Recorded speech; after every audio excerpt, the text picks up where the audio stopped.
ഇന്ന് പാച്ചുവിന്റെ ഫ്രണ്ടിനെ കാണാൻ പോവാണേ. ഫ്രണ്ടിന് ഗിഫ്റ്റ് ഒക്കെ വാങ്ങിയിട്ടുണ്ട് നമ്മള്. അപ്പൊ ആ ഗിഫ്റ്റ് എല്ലാം താങ്ങി പിടിച്ച് പാച്ചു ഫ്രണ്ടിന്റെ അടുത്ത് പോവാണ്. നമ്മള് ഈ സ്കേറ്റിംഗ് സ്കൂട്ടർ ഒക്കെ കൊണ്ടാ പോകുന്നെ. അവിടെ ചെന്നിട്ട് നമുക്ക് കളിക്കാൻ വേണ്ടിയിട്ട്.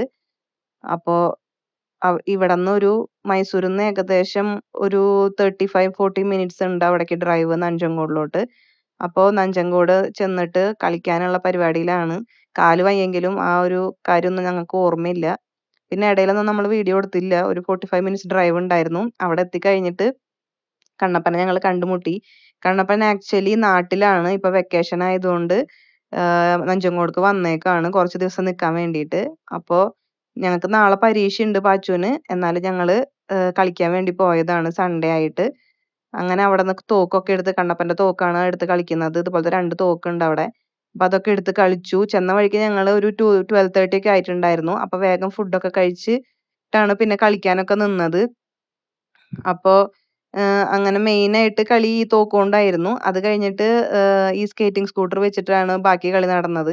അപ്പുറത്തുള്ള ഒരു കുട്ടി വന്നിട്ടുണ്ടായിരുന്നു കളിക്കാനായിട്ട് അപ്പുറത്തെ ഫ്ലാറ്റിലെ. അപ്പൊ അത് ആ കുട്ടിക്കായിട്ട് ഇരുന്ന് കളിച്ചു. അത് കഴിഞ്ഞപ്പോൾ ഞങ്ങൾക്ക് മാമൻ വന്നപ്പോൾ കൊച്ചുമാമൻ വന്നപ്പോൾ ഐസ്ക്രീം ഒക്കെ വാങ്ങി തന്നു. ഞങ്ങള് ഐസ്ക്രീം ഒക്കെ ഇവിടെ ഇരുന്ന് കഴിച്ചു. സ്ട്രോബെറി ഫ്ലേവർ ആണ് കണ്ണപ്പനും പാച്ചും കഴിച്ചിട്ടുണ്ടായിരുന്നത്. ഞാനാണെങ്കിൽ ബ്ലൂബെറി ഫ്ലേവർ ആണ് എടുത്തിട്ടുണ്ടായിരുന്നത്. കണ്ണപ്പനാണെങ്കിൽ മീശ വരുമ്പോൾ നാണായിട്ട് കണ്ണപ്പനെ തുടച്ച് കളയാണ് ഞാൻ ഫോട്ടോ എടുക്കാന്ന് വിചാരിച്ചിട്ട്.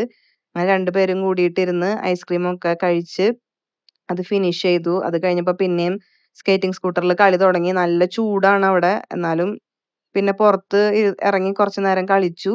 അങ്ങനെ സ്കേറ്റിംഗ് സ്കൂട്ടറൊക്കെ എടുത്ത് കളിച്ച് ലാസ്റ്റ് ഞങ്ങൾ ഇറങ്ങാറായി അവിടുന്ന്. ഒരു 4:30 ഒക്കെ ആയപ്പോൾ ഞങ്ങൾ അവിടുന്ന് ഇറങ്ങി. അപ്പോ അതിന്റെ വിഷമത്തിലാണ് പാച്ചു ഇരിക്കുന്നുണ്ടായിരുന്നത്. നാളെ എക്സാം ഉള്ളതുകൊണ്ടാണ് ഞങ്ങൾ ഇന്ന് പോരുന്നേ. പോരുന്ന നേരത്ത് ഭയങ്കര കരച്ചിലും കാര്യങ്ങളൊക്കെ ആയിരുന്നു. പിന്നെ ഒരു വിധത്തിൽ സമാധാനിപ്പിച്ചു. നെക്സ്റ്റ് വീക്ക് വരാമെന്നൊക്കെ പറഞ്ഞിട്ട്. ഇവിടെ എന്താ കണ്ണപ്പൻ എക്സ്പ്ലെയിൻ ചെയ്യണേന്ന് വെച്ചിട്ടുണ്ടെങ്കിൽ അവർ രണ്ടുപേരും മേത്തുകൂടെ എല്ലാം വെതറിയിട്ടാണ് ഐസ്ക്രീം കഴിച്ചിട്ടുണ്ടായിരുന്നത്.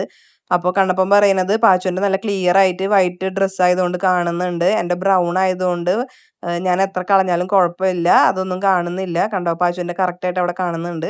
പിന്നെ കരച്ചിലും ബഹളമൊക്കെ ആയിരുന്നു. അങ്ങനെ ഞങ്ങൾ തിരിച്ചു പോന്നു. ഇനി ഞങ്ങൾ നെക്സ്റ്റ് വീക്ക് കളിക്കാനായിട്ട് അങ്ങോട്ട് പോകും. അപ്പോൾ ഓക്കെ ബൈ.